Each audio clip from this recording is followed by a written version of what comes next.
Hello friend, welcome to ST tutorial YouTube channel. Friends, हम लोग revision class का जो है 18वां पार्ट देखेंगे।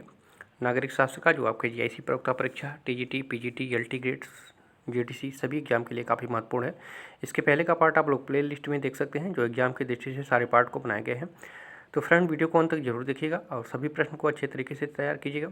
अगर वीडियो अच्छा लगे तो चैनल को सब्सक्राइब कीजिएगा, लाइक कीजिएगा, दोस्तों में शेयर कीजिएगा। तो चलिए प्रश्न को शुरू करते हैं और आज का पहला प्रश्न देखते हैं। पहला प्रश्न है आज का, राज्य की उत्पत्ति के संबंध में उदारवाद की सहमति है। तो उदारवाद की सहमति क्या है राज्य की उत्पत्ति के संबंध में? तो सही उत्तर होगा आपका ऑप्शन नंबर बी, सामाजिक अनुबंधन सिद्धांत में। ठीक है, सामाजिक अनुबंधन का सिद्धांत राज्य की उत्पत्ति के बारे में एक ऐसी परिकल्पना को व्यक्त करता है जिससे उदारवाद की मान्यताओं की पुष्टि होती है। और इसमें यह कल्पना की गई है कि राज्य का निर्माण जो है सब मनुष्यों ने मिलकर सबके हित साधन के उद्देश्य से किया है। तो यहाँ पे भी ऑप्शन आपका सही हो जाएगा। दूसरा नंबर प्रश्न है, निम्न समकालीन राजनीतिक चिंतकों में से किसने न्यूनतम राज्य के विचार को प्रतिपादित किया? न्यूनतम राज्य के विचार को किसने प्रतिपादित किया था? तो ये फ्रीमैन महोदय ने किया था। ठीक है, फ्रीमैन का मानना है कि सरकार को कल्याण या विनियमन के कार्यों से जो है पल्ला झाड़ लेना चाहिए। सरकार का काम है कानून और व्यवस्था कायम करना, संपत्ति अधिकारों की परिभाषा देना एवं प्रतिस्पर्धा को बढ़ावा देना। इस प्रकार फ्रीमैन का मानना है कि सरकार को कम से कम काम करना चाहिए। ठीक है, तो यहाँ पे न्यूनतम राज्य का विचार जो प्रस्तुत किया था वो फ्रीमैन के द्वारा किया गया था। तीसरा नंबर प्रश्न है, राजनीतिक चेतना राज्य की उत्पत्ति के किस सिद्धांत का एक कारक है? तो सही उत्तर हो जाएगा आपका ऑप्शन नंबर डी, विकासवादी सिद्धांत का। ठीक है, राज्य का विकास अनेक कारणों और अनेक तत्वों के सहयोग से हुआ है। उनमें अगर देखा जाए तो मूल सामाजिक प्रवृत्ति है, रक्त संबंध है, धर्म है, शक्ति है, आर्थिक गतिविधियां हैं, राजनीतिक चेतना मुख्य हैं। ठीक है, तो ये सभी जो है विकासवादी सिद्धांत के अंतर्गत पाए जाते हैं। ठीक है, तो यहाँ पे डी ऑप्शन आपका सही होगा। चौथा प्रश्न है, न्याय से प्लेटो का अभिप्राय क्या था? न्याय से प्लेटो का क्या अभिप्राय था? तो जिस कार्य के लिए अपनी प्रकृति से योग्य हो वह उसी कार्य को करे, इसका अभिप्राय यही था। प्लेटो ने जो है न्याय की स्थापना के लिए नागरिकों के कर्तव्यों पर बल दिया और न्यायपूर्ण व्यवस्था के लिए उसने नागरिकों के 3 वर्ग बनाए, जिसमें दार्शनिक था, शासक था और सैनिक वर्ग और उत्पादक वर्ग। और उसने तर्क दिया, जब ये तीनों निष्ठापूर्वक अपनी प्रकृति के अनुसार कर्तव्यों का पालन करेंगे तब राज्य की व्यवस्था अपने आप जो है न्यायपूर्ण हो जाएगी। तो यहाँ पे डी ऑप्शन करेक्ट हो जाएगा। 5वां नंबर प्रश्न है, हाब्स ने शासन की निरंकुशता को किस आधार पर उचित ठहराया? तो ये मानव प्रकृति झगड़ालू एवं दुष्कर्मी होता है। ठीक है, हाब्स ने शासन की निरंकुशता को मानव प्रकृति झगड़ालू एवं दुष्कर्मी होता है, इस पर जो है उसने उचित ठहराया था। विवेक से प्रेरित मनुष्य जो होता है एक दूसरे के साथ शांतिपूर्वक रहने की प्रतिज्ञा तो करते हैं, लेकिन विवेक इतना दुर्बल होता है कि वह साधारण मनुष्य के लोभ को नियंत्रित नहीं कर सकता है। मनुष्य इतने स्वार्थी, नटखट और अपकर्मी होते हैं कि ऐसी प्रतिज्ञा उनकी प्रवृत्तियों के विरुद्ध होती है। अतएव देखा जाए तो अनुबंधन को अविरल और अखंड और शक्तिशाली बनाने के लिए यह भी आवश्यक है कि सत्ताधारी व्यक्ति शक्ति का भय दिखाकर या शक्ति का प्रयोग कर इसे पूर्णतः लागू कर सके। और इस प्रकार हाब्स के अनुसार जो है शासक को सर्वाधिक शक्ति संपन्न होना चाहिए। ठीक है, तो यहाँ पे डी ऑप्शन आपका सही हो जाएगा। 6वां नंबर प्रश्न है, सामाजिक संविदा को नए रूप से फिर से प्रस्तुत किया था तो किसने किया था? तो ये जॉन रॉल्स ने किया था। ठीक है, न्याय की सर्वसम्मत प्रक्रिया निर्धारित करने के लिए रॉल्स ने एक विशेष तर्क प्रणाली का सहारा लिया है और सामाजिक अनुबंधन की जो है तर्क प्रणाली का अनुसरण करते हुए रॉल्स ने एक काल्पनिक युक्ति का प्रयोग किया है। तो यहाँ पे सी ऑप्शन आपका करेक्ट हो जाएगा। 7वां नंबर प्रश्न है, हाब्स के अनुसार प्राकृतिक अवस्था अनंत काल तक चल सकती है यदि मनुष्य में निम्नलिखित में से एक कारक न होता। कौन सा कारक न होता? विवेक तथा हिंसात्मक मृत्यु का भय न होता। ठीक है, तो ऑप्शन नंबर सी आपका सही होगा। प्राकृतिक अवस्था निरंतर युद्ध की अवस्था है, इसमें जो है हिंसात्मक मृत्यु का भय बना रहता है। विवेक से प्रेरित या प्राकृतिक विधि से प्रेरित मनुष्य शांतिपूर्वक रहने का निश्चय करते हैं, किंतु विवेक इतना दुर्बल है कि साधारण मनुष्य लोभ को नियंत्रित नहीं कर सकता। इसलिए जो है मनुष्य बुद्धि संकट आत्मरक्षा के अधिकार के आधार पर जो है सामाजिक समझौता करके राज्य की स्थापना करते हैं और राज्य इन्हें सुरक्षा की गारंटी देता है। तो यहाँ पे सी ऑप्शन आपका करेक्ट हो जाएगा। 8वां नंबर प्रश्न है, निम्न में से कौन सा कथन प्लेटो से संबंधित है? तो राज्य व्यक्ति का बृहद रूप है, ये प्लेटो के द्वारा दिया गया है। ठीक है, प्लेटो के सिद्धांत जो है राज्य व्यक्ति का बृहद रूप है। इस सिद्धांत के अनुसार राज्य के गुण उसके नागरिकों के गुण है। जिस प्रकार मनुष्य में वासना, साहस एवं विवेक नामक 3 तत्व होते हैं, उसी प्रकार राज्य में इन्हीं तत्वों का जो है प्रतिफलन के रूप में 3 वर्ग, उत्पादक वर्ग, सैनिक वर्ग और शासक वर्ग पाए जाते हैं। ठीक है, तो ये बृहद रूप माना है, राज्य व्यक्ति का बृहद रूप माना है। सी ऑप्शन सही हो जाएगा।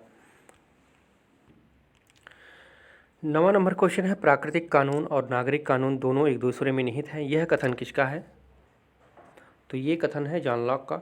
ठीक है, जहाँ हाब्स ने जो है प्राकृतिक कानून और नागरिक कानून में भेद कर उन दोनों को एक दूसरे का विरोधी मानता है, वहीं जो है लॉक ने कहा था, लॉक के अनुसार जो प्राकृतिक कानून तो वास्तविक कानून का पूर्वगामी होता है और इसलिए वे दोनों एक दूसरे के पूर्वक होते हैं, विरोधी नहीं होते हैं। लॉक का मत है कि नागरिक कानून प्राकृतिक कानून का एक अंग है, नागरिक कानून सिर्फ प्राकृतिक कानून का सविस्तार व्याख्या करता है। ठीक है, तो यहाँ पे सी ऑप्शन आपका करेक्ट हो जाएगा। 10वां नंबर प्रश्न है, निम्नलिखित में से किसने राज्य के कार्य के संबंध में बाधाओं को बाधित करना कहा है? तो ये कहा था ग्रीन ने। ठीक है, ए ऑप्शन आपका सही होगा। ग्रीन के अनुसार जो है व्यक्ति का उद्देश्य आत्म विकास है और राज्य के कानूनों और संस्थाओं का उद्देश्य व्यक्ति में आत्म विकास के आदर्शों की सिद्धि में सहायता देना है। यदि निरक्षरता और अज्ञान व्यक्ति के नैतिक और बौद्धिक विकास में बाधक हैं, तो राज्य का कर्तव्य है कि वह स्कूल और कॉलेज का जो है प्रबंध करे और उदारवादी राज्य का कार्य एक स्वतंत्र समाज की स्थापना करना और उन सभी बाधाओं को दूर करना जो व्यक्ति के नैतिक विकास में बाधक है। ठीक है, तो यहाँ पे ग्रीन के अनुसार ये कहा गया है, तो ये ऑप्शन आपका करेक्ट होगा। 11 नंबर क्वेश्चन है, मनुष्य स्वतंत्र पैदा हुआ है लेकिन वह सर्वत्र जंजीरों से जकड़ा है, ऐसा किसने कहा था? तो ये रूसो के द्वारा कहा गया था, आप लोग जानते होंगे। रूसो ने लिखा है कि स्वतंत्र मनुष्य जन्म लेता है और सर्वत्र वह बंधनों में जकड़ा हुआ रहता है। इसका अभिप्राय यह है कि मनुष्य जन्म से स्वतंत्र तो है, परंतु समाज उसे अपने नियमों और अपने रूढ़ियों द्वारा जो है बांध कर दास बना लेता है। तो यहाँ पे भी ऑप्शन सही हो जाएगा। 12 नंबर प्रश्न है, यह किसने कहा था कि जो सामान्य इच्छा का पालन नहीं करेगा वह स्वतंत्र होने के लिए बाध्य किया जाएगा? तो ये कहा था रूसो ने। ठीक है, तो डी ऑप्शन करेक्ट हो जाएगा। रूसो का कहना था कि मनुष्य को स्वतंत्र होने के लिए विवश किया जा सकता है। मतलब यह है कि यदि कभी कोई नागरिक तत्कालिक इच्छा से प्रेरित होकर सामान्य इच्छा के विरुद्ध कार्य करता है तो वह वास्तव में अपनी स्वतंत्रता को नष्ट कर देता है। ऐसी हालत में जब उसे सामान्य इच्छा के अनुसार चलने को विवश किया जाएगा तो यह जो है उसे उसकी स्वतंत्रता वापस दिलाने का प्रयास होगा। तो यहाँ पे डी ऑप्शन आपका करेक्ट हो जाएगा। 13 नंबर प्रश्न है, यह विचार किसका है कि राज्य अपने आप में एक साध्य है? तो किसने ये व्यक्त किया था? तो ये व्यक्त किया था यूनानी चिंतकों ने। ठीक है, तो डी ऑप्शन करेक्ट हो जाएगा। प्लेटो और अरस्तु ने भी राज्य स्वयं साध्य है इसी मत का जो है प्रतिपादन किया था और उनके अनुसार जो है व्यक्ति का सर्वोत्कृष्ट जीवन राज्य में ही संभव हो सकता है, क्योंकि स्वभावतः सामाजिक प्राणी होने के नाते वह राज्य में रहकर ही अपने योगक्षेम की साधना कर सकता है। राज्य एक शरीर है तथा विभिन्न व्यक्ति उसके विभिन्न अवयव हैं। जिस प्रकार शरीर के अंगों के शरीर से पृथक अथवा उसके विरोधी कोई हित नहीं हो सकते, उसी प्रकार व्यक्तियों के राज्य से पृथक अथवा उसके विरोधी कोई हित नहीं हो सकता। इस प्रकार ये विचारक जो है राज्य को व्यक्ति की तुलना में जो है अधिक महत्व देते हैं और राज्य को साध्य के रूप में माना है। ठीक है, तो ये जो प्लेटो थे, अरस्तु थे, ये सभी को यूनानी विचारक थे। ठीक है, तो यहाँ पे डी ऑप्शन आपका करेक्ट हो जाएगा। 14 नंबर प्रश्न है, निम्न में से किस विचारक के संबंध में यह कहा जा सकता है कि उसने आधुनिक लोक कल्याणकारी राज्य के सिद्धांत का मार्ग प्रशस्त किया? तो ये टी.एच. ग्रीन के संबंध में कहा जा सकता है। टी.एच. ग्रीन ने जो है रूसो और कांट और हीगल जैसे आदर्शवादी विचारकों की शिक्षाओं को अनुसरण करते हुए उदारवाद की परंपरा को जो है कल्याणकारी राज्य की दिशा में आगे बढ़ाया था। तो यहाँ पे ए ऑप्शन सही हो जाएगा। 15 नंबर प्रश्न है, प्लेटो की रिपब्लिक का उपशीर्षक है? तो प्लेटो की रिपब्लिक का उपशीर्षक क्या था? तो न्याय से संबंधित था। ठीक है, न्याय से ये संबंधित था। प्लेटो की एक अमर कृति मानी जाती है द रिपब्लिक। ठीक है, और उसका उपशीर्षक है न्याय मीमांसा या न्याय से संबंधित। ठीक है, इसी को क्या कहा जाता है? न्याय मीमांसा भी कहा जाता है। तो कभी कभी ये भी आंसर में दे देता है न्याय मीमांसा या न्याय से संबंधित, ठीक है। और इसका मुख्य विवेचना जो किया गया है वो विषय न्याय के सिद्धांत पर किया गया है। तो यहाँ पे ए ऑप्शन आपका सही हो जाएगा। 16 नंबर क्वेश्चन है, निम्नलिखित में से कौन अधिकारों का सिद्धांत नहीं है? तो अधिकारों का सावयव सिद्धांत, ये अधिकारों का सिद्धांत नहीं माना जाता है, ठीक है। आधुनिक यूरोप के दीर्घकालीन विकास में जो है अधिकारों के प्रश्न को नए नए तरीकों से सुलझाने की चेष्टा की गई है। और अधिकारों के विभिन्न सिद्धांत जैसे प्राकृतिक हो गया, कानूनी, ऐतिहासिक, आदर्शवादी, कल्याणकारी राज्य, ये सभी जो हैं अधिकारों के सिद्धांत के अंतर्गत आते हैं, ठीक है। असावयव सिद्धांत ये जो है अधिकारों का सिद्धांत नहीं है, यहाँ पे नहीं पूछा है, तो डी ऑप्शन आपका करेक्ट हो जाएगा। 17 नंबर प्रश्न है, सामाजिक न्याय का तात्पर्य है कि? तो सामाजिक न्याय का क्या तात्पर्य होता है? तो सामाजिक न्याय का तात्पर्य है कि सभी प्रकार की जो है विषमताएं तथा जाति, रंग, व्यवसाय, लिंग आदि पर आधारित सुविधाएं समाप्त कर दी जाएं, ठीक है। तो सामाजिक न्याय का यही तात्पर्य होता है, ठीक है। सामाजिक न्याय का अर्थ है समाज में भेदभाव का न होना और समाज में सब व्यक्तियों एवं वर्गों को अपने विकास और उन्नति के समुचित अवसर प्रदान करना, ठीक है। और अपने रीति रिवाज, परंपरा हो गया, धर्म, विश्वास में पालन की जो है पूर्ण स्वतंत्रता होना चाहिए। तो सामाजिक न्याय का यही तात्पर्य होता है, तो डी ऑप्शन आपका सही हो जाएगा। 18 नंबर प्रश्न है, किसने कहा था कि संप्रभुता के सिद्धांतों को राजनीतिक सिद्धांत से हटा देना चाहिए? तो ये क्रैब महोदय ने कहा था, ठीक है। राज्य संप्रभुता के संदर्भ में बहुलवादी दृष्टिकोण को संकेत उन व्यक्तियों से मिलेगा जिसे निंडसे ने भी दिया था कि यदि हम वस्तु स्थिति को देखें तो यह सर्वथा स्पष्ट हो जाएगा कि संप्रभुता जो है संपन्न राज्य का सिद्धांत धराशायी हो चुका है, ठीक है। तो लिंडसे ने भी कहा था, और जो क्रैब महोदय ने कहा था कि प्रभुसत्ता की धारणा को राजनीतिक सिद्धांत से निकाल देना चाहिए। और लास्की ने कहा था यदि संप्रभुता संबंधी संपूर्ण विचार का त्याग कर दिया जाए तो यह राजनीति शास्त्र के लिए यह एक अस्थायी लाभ होगा, ठीक है।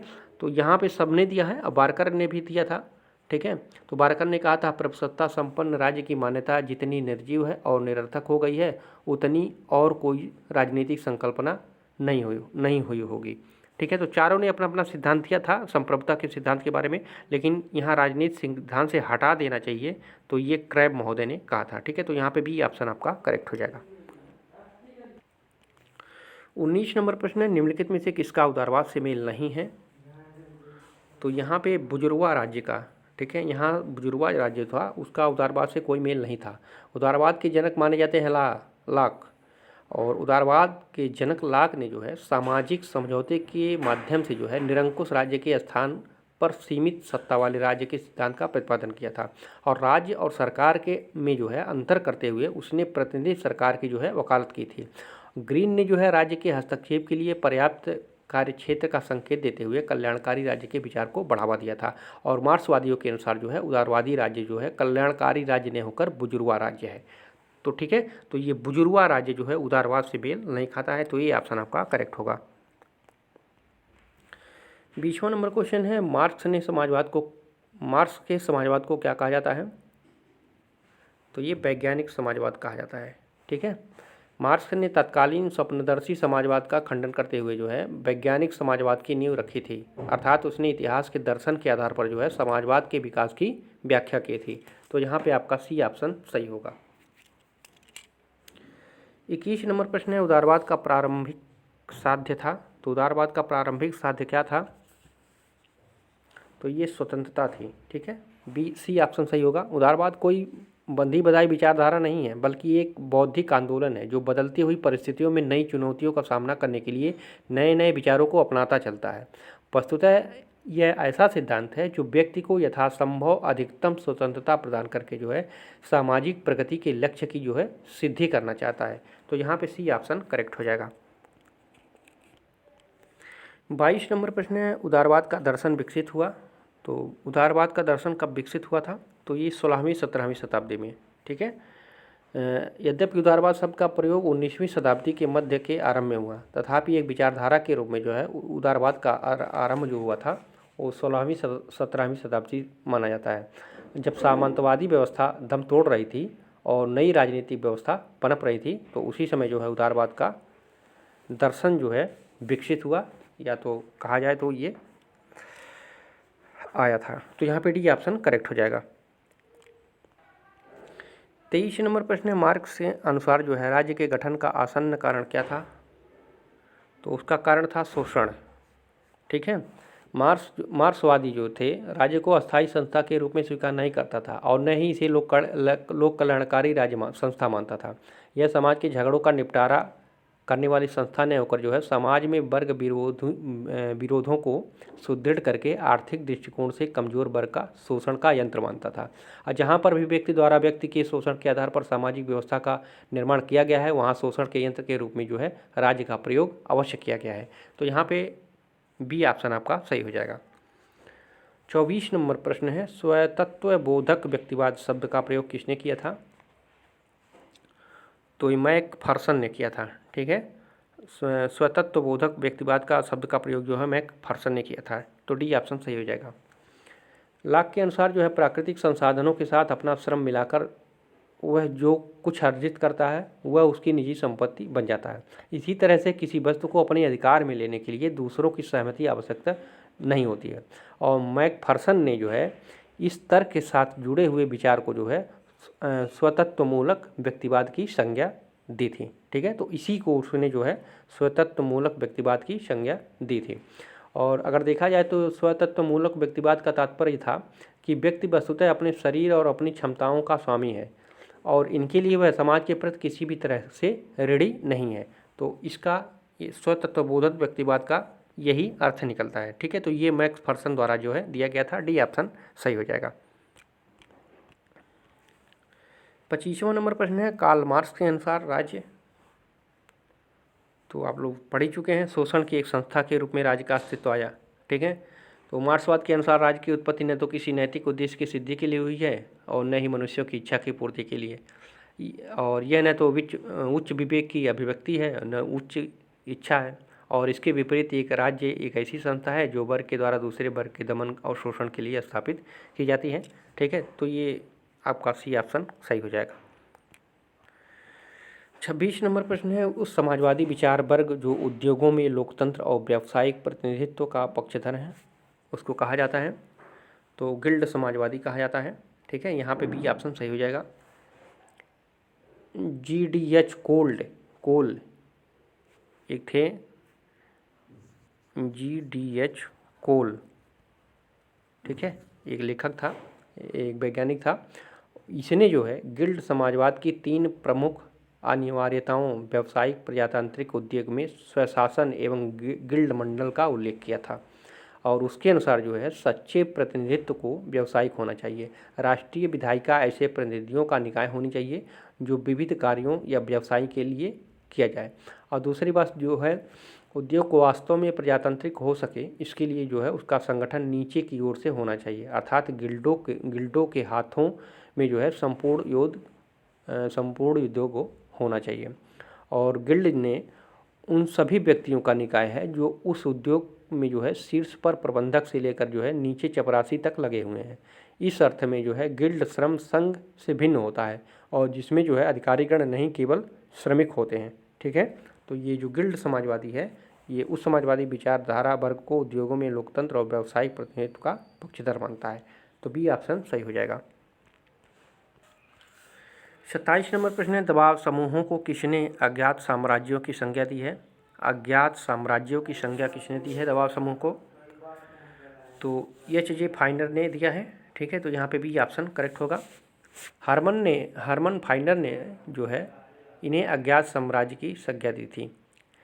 इससे उनका मंतव्य यह था कि हित समूह सर्वत्र फैले होते हैं और वे चाहे स्पष्ट रूप से दिखे या न दिखे पर उनका राजनीतिक क्रिया पर प्रभाव पड़ना एक स्वाभाविक स्थिति है। ठीक है, तो यहाँ पे भी ऑप्शन करेक्ट हो जाएगा। 28 नंबर प्रश्न है, फांसीवाद पृष्ठपोषक है? तो फांसीवाद किसका पृष्ठपोषक है? तो ये राज्य की प्रशस्ति का। ठीक है, राज्य की प्रशस्ति का पृष्ठपोषक है। फासिज्म ने जो है व्यक्ति के महत्व की बात अवश्य की परंतु राज्य को व्यक्ति के नैतिक और आध्यात्मिक उत्थान का एकमात्र माध्यम मानकर उसने राज्य को साध्य बना दिया, व्यक्ति को उसका साधन बना दिया। तो यहाँ पे ए ऑप्शन आपका करेक्ट हो जाएगा। 29 नंबर प्रश्न है, आमंड द्वारा किए गए दबाव समूहों के वर्गीकरण में निम्नलिखित में से कौन सम्मिलित नहीं है, यहाँ पूछा है। तो संस्थात्मक दबाव समूह था, असंस्थात्मक नहीं था। ठीक है, आमंड ने दबाव समूहों के वर्गीकरण के दो आधार समूहों का जो है संरचनात्मक रूप तथा हित संचारण का ढंग लेकर जो है समूहों को 4 श्रेणियों में विभक्त किया था। पहला था संस्थात्मक, ठीक है, और दूसरा था असमुदायात्मक, ये भी था, और तीसरा था जो है समुदायात्मक, या इसको संसदात्मक भी कहा जाता है। ठीक है, संसदात्मक भी इसको कहा जाता है। और एक था जो है प्रदर्शनात्मक या चमत्कारिक। ठीक है, चौथा था प्रदर्शनात्मक या चमत्कारिक। तो इसको जो है 4 समूहों में वर्गीकरण किया था। पहला संस्थात्मक, दूसरा जो है संस्थात्मक या दूसरा था असमुदायात्मक, और ये तीसरा था समुदायात्मक, या इसको जो है संसदात्मक भी कहा जाता है, और चौथा था प्रदर्शनात्मक। ठीक है, तो यहाँ पे नहीं पूछा है तो बी ऑप्शन सही हो जाएगा। असंस्थात्मक दबाव समूह, ऐसा कोई व्यवस्था नहीं था। यहाँ पे प्रश्न थोड़ा छोटा देखिएगा, आप लोग ध्यान दीजिएगा। सभी राज्य के अंतर्गत राज्य से बाहर कोई नहीं, राज्य के विरुद्ध कोई नहीं, निम्नलिखित में से किसने ऐसा कहा था। ठीक है, यहाँ पे प्रश्न देखिए, सभी राज्य के अंतर्गत राज्य से बाहर कोई नहीं और राज्य के विरुद्ध कोई नहीं, तो किसने कहा था। लेनिन ने, के हीगल ने, स्टालिन ने, मुसोलिनी ने। तो इसको कहा था मुसोलिनी ने। ठीक है, फांसीवाद जो है राज्य को एक ऐसी सर्वशक्तिशाली संस्था के रूप में देखता है जिसके अंतर्गत व्यक्ति सामाजिक जीवन का कोई भी पक्ष उसके कठोर अनुशासन पूर्ण नियमों से युक्त नहीं हो सकता। और मुसोलिनी कहता है कि विश्व की कोई भी मानवीय अथवा आध्यात्मिक वस्तु राज्य से बाहर नहीं हो सकती, यदि हो तो उसका कोई मूल्य नहीं हो सकता, जब कुछ राज्य के अंतर्गत, राज्य के बाहर तथा राज्य के विरुद्ध कुछ भी नहीं है। तो ये कहा था मुसोलिनी ने। तो डी ऑप्शन आपका सही हो जाएगा। 31 नंबर प्रश्न है, संविधान के बिना राज्य नहीं रहेगा बल्कि यह अराजकता का एक शासन होगा, यह कथन किसका है। तो ये जेलीनेक का है। ठीक है, जेलीनेक के द्वारा। ठीक है, संविधान जीवन का वह मार्ग है जिसे राज्य ने अपने लिए चुना है, और राज्य का रूप चाहे किसी भी प्रकार का हो, आवश्यक रूप से उसका अपना एक जीवन मार्ग अर्थात संविधान होता है। यह बात न केवल लोकतंत्रात्मक वरन निरंकुश राज्यों के संबंध में भी पूर्णतः सत्य है। और राज्य के लिए संविधान की अनिवार्यता बताते हुए जेनीलेक ने कहा था कि संविधान ही राज्य का कल्पना नहीं की जा सकती, संविधान के अभाव में जो है राज्य न होकर एक प्रकार की अराजकता होगी। तो यहाँ पे ए ऑप्शन करेक्ट हो जाएगा। 32 नंबर प्रश्न है, संसदीय शासन व्यवस्था की सफलता के लिए आदर्श दशा क्या है। तो ये है द्विदलीय व्यवस्था का होना। ठीक है, द्विदलीय व्यवस्था का होना।